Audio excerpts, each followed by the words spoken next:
এখানে আমি সিম গাছ লাগাইছি, চাইলে আপনারাও লাগাতে পারেন। কিন্তু এই সিমের গাছ আমি লাগাইছি একটু আগুর করে। দেখুন কত সুন্দর হয়েছে। এখানে সার ঔষধ আমি কিছুই দেই নাই। গত দুবার পোকা ধরছিল, কিন্তু আমি ছাই দিয়ে পোকাগুলো সরাইছি। দেখুন কত সুন্দর হয়েছে। এখনো আমি সার ঔষধ কিচ্ছু দেই নাই।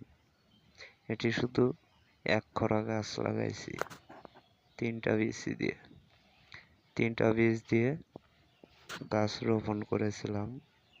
সেখান থেকে এই গাছগুলো হয়েছে।